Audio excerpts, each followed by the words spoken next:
Muitas vezes, a nossa primeira reação diante de uma injustiça é gritar. É tentar explicar, se defender, provar que estamos certos. Existe algo dentro de nós que quer justiça imediata, que quer reconhecimento, que quer que o outro veja a nossa dor no mesmo instante em que ela acontece.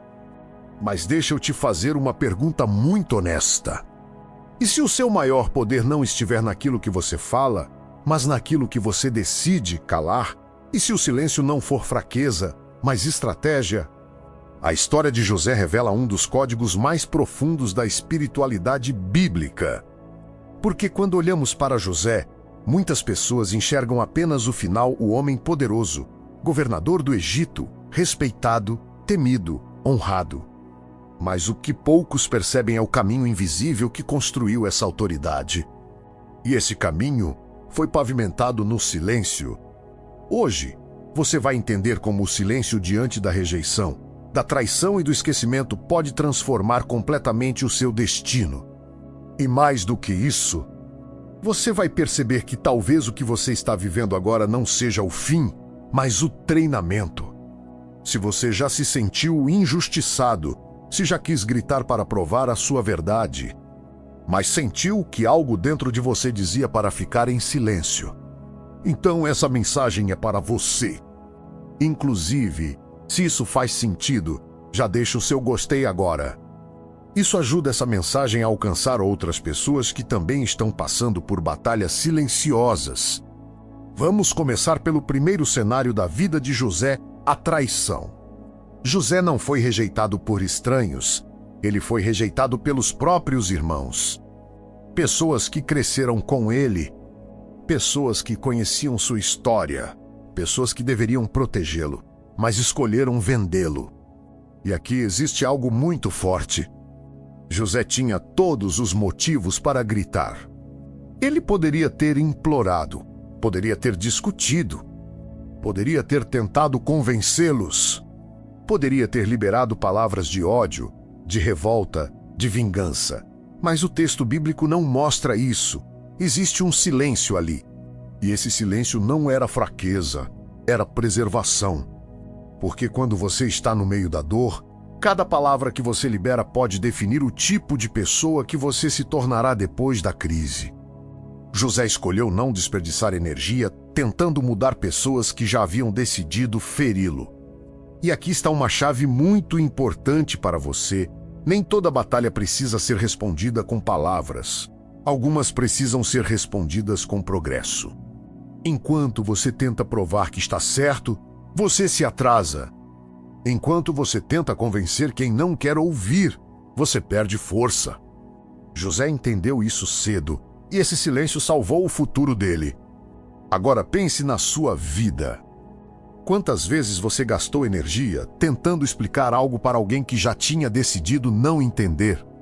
Quantas vezes você perdeu paz tentando se justificar? Existe um tipo de silêncio que não é omissão, é inteligência. É quando você entende que a sua evolução fala mais alto do que qualquer argumento. E José seguiu esse caminho, mas a história não para na traição. Ela entra em uma fase ainda mais difícil. A prisão, porque ser vendido já era duro, mas ser acusado injustamente e esquecido é um nível ainda mais profundo de dor. José foi fiel, ele fez o certo.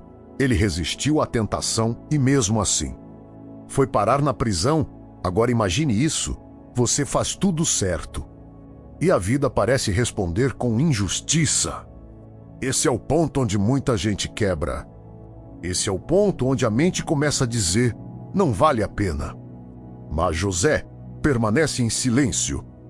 E aqui entra um dos segredos mais profundos da vida dele. O silêncio de José foi o seu treinamento. Na prisão, ele não estava parado, ele estava sendo formado. Ele aprendeu a servir sem reconhecimento, aprendeu a manter caráter sem aplausos. Aprendeu a continuar sendo quem Deus disse que ele era, mesmo quando o ambiente dizia o contrário.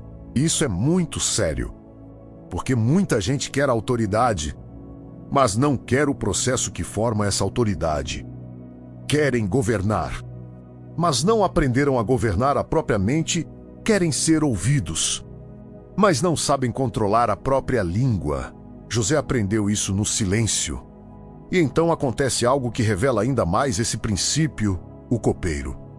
José interpreta o sonho dele, ajuda, libera uma palavra que muda o destino daquele homem e pede apenas uma coisa: lembra de mim.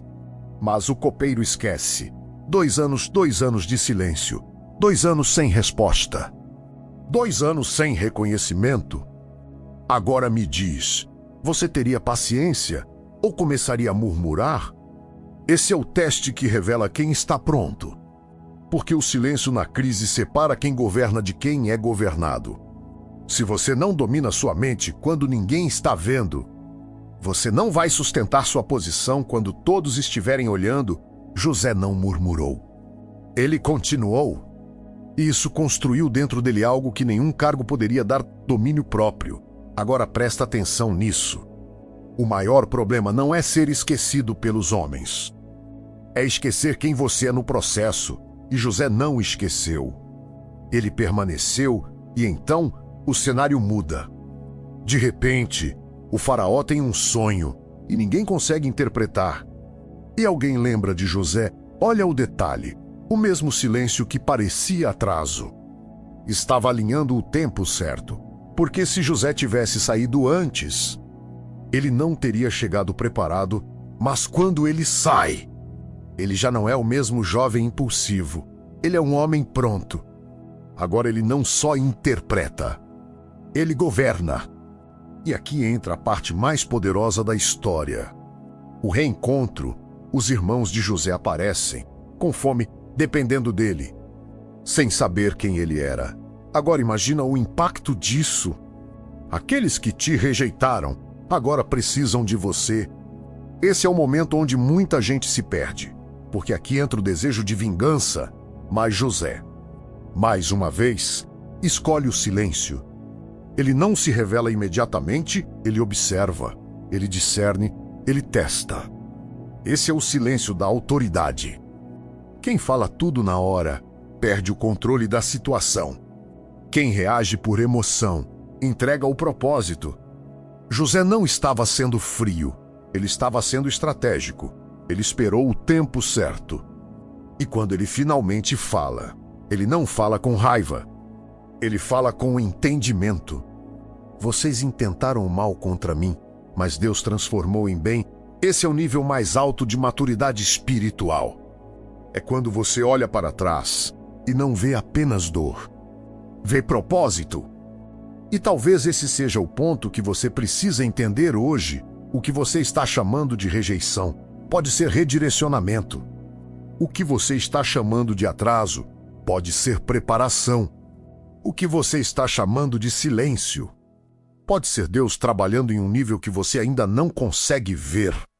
José não venceu porque falou mais. Ele venceu porque soube quando calar. E o silêncio dele construiu algo que palavras nunca construiriam: autoridade. Agora eu quero te fazer uma pergunta. Você está passando por um momento de injustiça agora? Você está sendo mal interpretado? Está sendo ignorado? Está sendo esquecido? Então talvez o seu próximo nível não esteja em falar mais, mas em aprender a silenciar com propósito.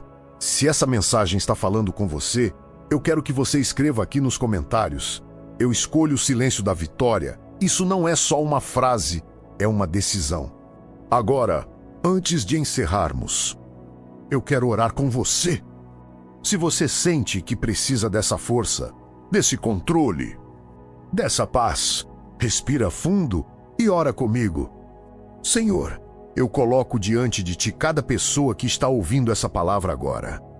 Tu conheces as dores que ela não contou para ninguém, as injustiças que ela enfrentou em silêncio e o peso que ela tem carregado no coração. Pai, assim como o Senhor fez com José, eu te peço, transforma esse processo em preparação. Onde houve rejeição, planta autoridade. Onde houve silêncio, libera direção. Onde houve dor, constrói propósito. Dá a essa pessoa domínio sobre as próprias emoções. Ensina ela a não reagir impulsivamente, mas a responder com sabedoria. Que o silêncio dela não seja vazio, mas cheio da tua presença. Fortalece o coração dela nos dias em que parecer que nada está acontecendo. Lembra ela de que, mesmo no anonimato, o Senhor está trabalhando. E quando chegar o momento certo, que as portas se abram, que a honra se manifeste e que ela esteja pronta para sustentar aquilo que o Senhor preparou. Que toda palavra contrária caia por terra e que a identidade dela seja firmada em ti, em nome de Jesus. Amém. Agora, não deixe essa palavra parar aqui. Se você recebe isso hoje, escreve aqui embaixo: o meu silêncio é a minha vitória. E se você quer continuar aprendendo esses códigos espirituais que transformam a mente e fortalecem a sua vida, se inscreve no canal A Lei do Silêncio, porque aqui a gente não ensina apenas a falar com Deus, a gente ensina a ouvir e a viver. Nos vemos no próximo vídeo.